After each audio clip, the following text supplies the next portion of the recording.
Good morning everybody.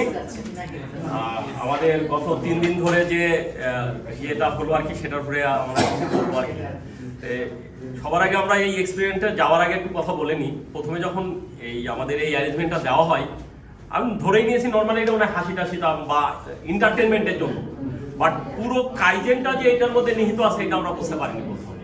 Kaizen নিয়ে আমাদের চিন্তা ভাবনা ছিল হয়তো বড় বড় মেশিন থাকবে, ইকুইপমেন্ট থাকবে, বিশাল ফ্লোর এরিয়া থাকবে, বাট এই ছোট্ট জায়গার মধ্যে যে 5টা গ্রুপের 20 জনকে ভালোভাবে কাইজেনকে হাতে কলমে শিখাই দিয়ে একদম প্রত্যেকটা পয়েন্টকে ফাইন্ড আউট করার মতো জায়গা এটা এইখানে কাজের পরে আমরা বুঝতে পারলাম। কাজে আর আমাদের সাকসেস রেট কত বা ফেলার রেট কত সেটা ডাজন্ট ম্যাটার, বাট আমরা এই খেলার মাধ্যমে, এই গেমসের মাধ্যমে আমরা ফাইন্ড আউট করতে পেরেছি যে কোথায় কোথায় ইয়ে করলে, পয়েন্ট আউট করলে, কোথায় ইন্টারভেনশনে গেলে আমার প্রোডাক্টিভিটি বা সার্ভিসটা বেটার হবে আর কি। এইখানে যেটা আমাদের শুটিংয়ের যে ব্যাপারটা ছিল, আমাদের প্রথমে সাকসেস রেটটা ছিল 53, পরে 45, যার পরে আমাদের আসতে হচ্ছে 81%। আমরা এইখানে বলি যে 81টা আমরা কিভাবে ইয়ে করলাম। আমাদের যে প্রবলেমগুলিতে ছিল, প্রবলেম আমাদের তেমন ছিল না। আমাদের এসওপিটা ঠিক সেট করা ছিল, আমাদের লঞ্চিং প্যাড ঠিক ছিল, আমাদের কয়েনও ঠিক ছিল। ওইসবের দোষ দিয়ে তো ইয়ে নেই, আসলে মূলত সবগুলিকে তো নিয়ন্ত্রণ করেছি মানুষ, আমরা। সো প্রবলেমটা ছিল আমাদের মধ্যে, ওইটাকে আমি যেভাবে নিয়ন্ত্রণ করতে পারি। একই কয়েন দিয়ে যদি কেউ 100% এফিসিয়েন্সি দিতে পারে, তা আমি পাচ্ছি না কেন? Same coin, same floor, same arrangement. So problem is with the worker or with the method. So মেথডটাতেই আমরা যাই। আমাদের কি ঘটেছিল ওখানে, আমরা এসওপি সেট করেছিলাম কিন্তু এসওপিটা মানছিলাম না, যার যার মতো করে ছড়িয়ে দিচ্ছিলাম, বাস্তবতা যেটা। পরে দেখলাম যে আমরা এসওপিটাকে যদি সেট করেছি, এটা আমাকে নিজেকে করতে হবে।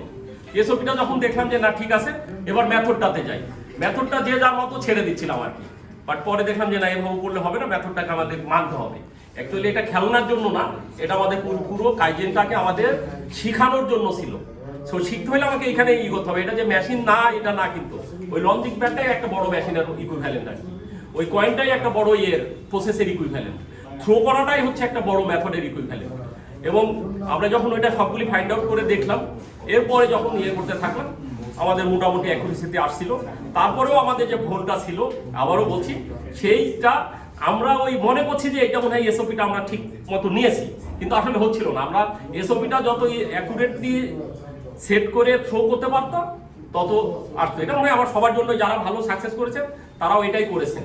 সো আমার পক্ষ থেকে যেটুকু বলার, আমি ধন্যবাদ জানাই যে আমাদেরকে এই ছোট কাজের মাধ্যমে একেবারে বড় একটা ধরনের কাইজেনকে পুরোটা শেখানোর যে একটা এবং যিনারা এটা আবিষ্কার করেছেন এই প্রসেসটা, এই তাদেরকে আমরা ধন্যবাদ জানাই যে এত ছোটভাবে, এত সহজে, এত বড় একটা বিষয়, কাইজেনের মতো একটা বড় বিষয়, খুবই কম ইনভেস্টমেন্ট, এখানে ইনভেস্টমেন্ট নেই বললেই চলে।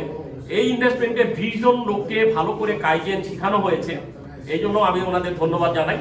আর পরবর্তীতে অ্যাডভান্স কাইজেন যেটা আছে, এটাও যদি আমাদেরকে এই লেভেলে নিয়ে যাওয়া যায়, আমি এইখান থেকে রিকোয়েস্ট করবো, আমি ফ্লোরের পক্ষ থেকে যাদের আগ্রহ থাকবে, অবশ্যই সবাই এই অ্যাডভান্স কাইজেনের ব্যাপারেও আগ্রহী, আপনারা চেষ্টা করবেন পরবর্তীতে আমাদের জন্য অ্যাডভান্স কাইজেনটাকেও শেখানো হয়। তা না হলে যেটা হবে, এটা হাফ ডানের মতো হয়ে থাকবে। আমি পুরোটা শিখলাম না, মানে ম্যাট্রিক পাস বা আই পাসের মতো, আই পাস করলাম কিন্তু আমি গ্র্যাজুয়েশন করলাম না, ওই লেভেলে থেকে গেলাম। আর অ্যাডভান্স লেভেল হইলে তখন আমাদের কি বলে, শিক্ষাটা ফুলফিল হবে বলে আমি মনে করি, এবং আমাদের যে জ্ঞানটা বা যে নলেজটা, সেটা আমাদের দেশের জন্য বিভিন্ন জায়গায় কন্ট্রিবিউট করতে পারবো বা ডিসিমিনেট করতে পারবো বলে আমার বিশ্বাস।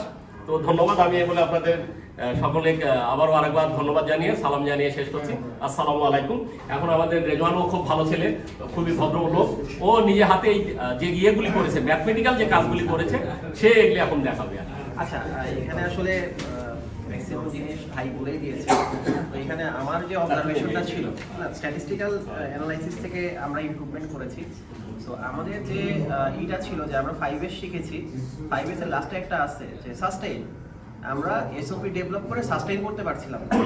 তো আমাদের ওই সাস্টেইন যেন করতে পারি, সেই লেভেলটাতে আমাদের যেতে যতক্ষণ সময় লেগেছে ততক্ষণ আমরা ইমপ্রুভমেন্ট পাইনি। যখনই আমরা গিয়েছি তখনই কিন্তু আমরা ইমপ্রুভমেন্ট পেয়েছি।